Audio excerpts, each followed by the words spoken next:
속보 일본 반응. 한국의 세계 최강 레이저 미사일 방어 시스템의 어질어질. K9 슈퍼 자주포에 레이저 폭탄 장착, 한방에 대량 미사일 격추 가능, 도쿄 평탄시킬 준비. 한국이 조만간 북한 미사일 능력을 초월한다. 한국은 지난 42년간 미사일 지침에 묶였지만 북한은 미국 본토까지 타격하는 사거리 1만 킬로미터를 넘어선 대륙간 탄도미사일을 개발했다. 이제는 잠수함 발사 탄도미사일의 완성도 앞두고 있다. 역전의 기회가 왔다. 한국을 올가맨 미사일 최대 사거리 족수가 풀렸다. 문재인 대통령은 지난 21일 미국 백악관에서 열린 조 바이든 대통령과의 정상회담 직후 기쁜 마음으로 미사일 지침 종료 사실을 전한다고 밝혔다. 한국은 사실상의 핵무기 수준급 미사일 개발에 이미 성공했다. 지난해 3월 시험 발사한 현무-4는 마하 10 이상의 속도로 목표 지점을 타격하도록 설계됐다. 에 떨어질 때 순간 위력이 전술핵 수준인 TNT 1킬로톤에 이른다. 지구의 운석이 충돌할 때 만들어지는 파괴력을 생각해보자. 탄두 탑재량은 2톤 정도인데 화약은 조금만 넣고 대부분을 중금속으로 채운다. 미국이 개발하다 중단한 신의 지팡이에서 단서를 얻었다. 인공위성에서 9.5톤 무게의 텅스텐 막대기를 지상으로 떨어뜨려 운동에너지로 목표를 파괴하는 개념이다. 이처럼 전략무기 개발에 성공했지만 당당하게 드러내지 못했다. 문 대통령이 지난해 7월 국방과학연구소를 방문해 세계 최고 수준의 탄도 중량을 갖춘 탄도미사일 개발에 성공했다고 언급하면서도 구체적인 미사일 명칭은 꺼내지 못했다. 핵무기급 미사일 개발 이미 성공해 눈치 볼 필요 없이 미사일 개발에 나설 수 있다. 기술력은 충분히 갖췄다. 그동안 지침을 지키면서도 조용하게 내실을 다져왔다. 이젠 최대 사거리와 탄두 무게를 마음껏 늘려 개발할 수 있다. DD 주관으로 탄도미사일과 순항미사일 개발에 모두 성공했다. 탄도미사일 사거리는 각각 300km, 500km, 800km, 순항미사일은 500km, 1000km, 1500km 수준으로 북한 지역 어디라도 충분히 대응할 수 있다. 당장 지금이라도 발사 버튼을 누를 수 있다. 실전 배치도 마쳤다. 2017년 9월 북한이 핵실험을 강행하자 정부는 현무 미사일 시험 발사로 무력 시위에 나섰다. 군 관계자는 시험 발사한 뒤 방산 업체에 추가 미사일을 주문해 줄어든 수량을 채웠다고 말했다. 한국의 순항 미사일 개발도 세계적인 수준급에 도달했다. 사거리 1500km를 넘어선 순항 미사일 개발은 한국, 미국, 러시아, 이스라엘만 성공했다. 지상 발사뿐 아니라 해군 잠수함에도 탑재할 수 있다. 독침과 같은 은밀한 비술을 깊은 바다에 숨겨둘 수 있다. 박정희 핵무기 개발에 놀란 미국. 한국과 미국이 맺은 미사일 지침은 조약은 아니지만 원만한 동맹 관계를 위해 그동안 지켜왔다. 지침은 1979년 10월에 시작했다. ADD는 박정희 대통령 지시로 1971년 미사일 개발 극비 계획에 착수했다. 1978년 9월 한국의 첫 탄도 미사일 백곰이 하늘로 올랐다. 하지만 미국은 한국이 핵무기를 탑재한 미사일 개발에 나설까 걱정했다.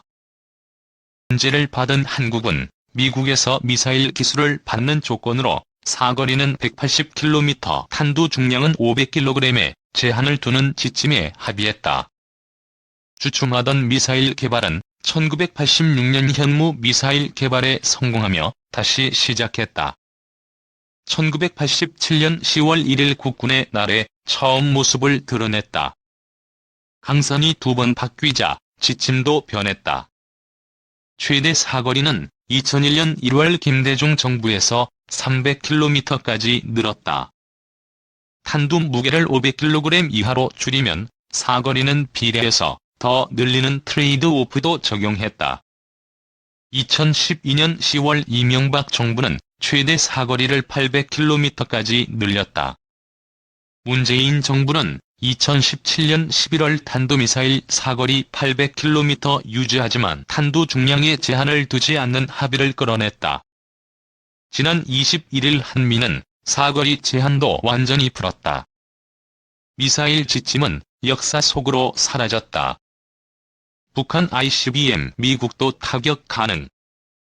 북한이 미사일 개발에 뛰어든 시기는 한국과 비슷하다. 1970년대 후반 옛 소련의 스커드비 미사일 모태로 개발을 시작했다. 1981년 이집트에서 미사일을 가져와 해체한 뒤 역설계하며 기술을 확보했다.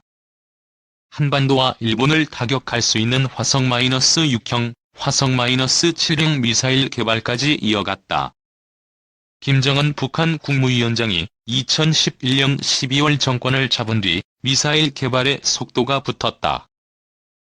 2017년 11월 최대 사거리는 10배나 늘어나 13,000km까지 날아가는 화성-15형 개발에 성공했다. 플로리다를 비롯한 미국 전역의 표적에 들어온다. 북한은 11월 대서변이라며 만족감을 드러냈다. 지난해 10월 열병식에 ICBM을 이끈 부대가 등장하자 열병식의 최절정이라고 소개하기도 했다. 이어 조선의 힘을 보여주는 시간이라며 자부심 드러냈다. 이날 기존보다 커진 신형 ICBM도 공개했다. 탄두 무게를 늘려 탄두 내부에 다탄두 미사일 탑재한 것으로 추정한다. 북한은 이제 SLBM 개발 단계로 들어갔다. 지난 1월 열병식에서 신형 SLBM인 북극성-5형 시옷을 처음 공개했다. 석 달 앞선 지난해 10월 열병식에서 세계 최강의 병기 수중 전략 탄도탄이라며 소개한 중국군 제1 투주랑-2 사거리 7,000에서 8,000km와 유사한 북극성-4형보다 탄두 크기를 늘렸다. 중국 견제 노린 미국의 우회 전략. 미국을 묶었던 미사일 지침 소멸은 미국도 이롭게 한다. 2019년 중거리 핵전력 조약이 폐기됐다. 미국과 러시아의 미사일 경쟁이 다시 시작했다는 뜻이다. 협정을 맺었던 1987년 이후 국력을 키운 중국도 경쟁에 뛰어들게 됐다. 한국, 일본, 유럽 등 동맹국의 중거리 미사일 배치를 조심스럽게 타진했지만 어떤 동맹도 미사일을 받겠다고 나서지 않았다. 미중 미러가 대결하는 가운데 미국 미사일을 배치하면 그곳이 최전선이 되기 때문이다.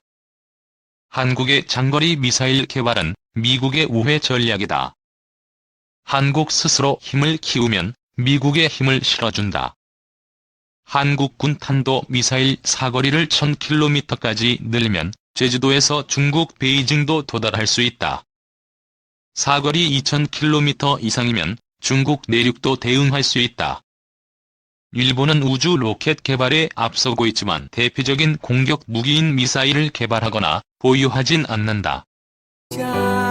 Cha thường hay trêu chọc làm con khóc, nước mắt nhem xong kể chuyện cười vui, làm con hết khóc, cha đưa con đến trường thật vui.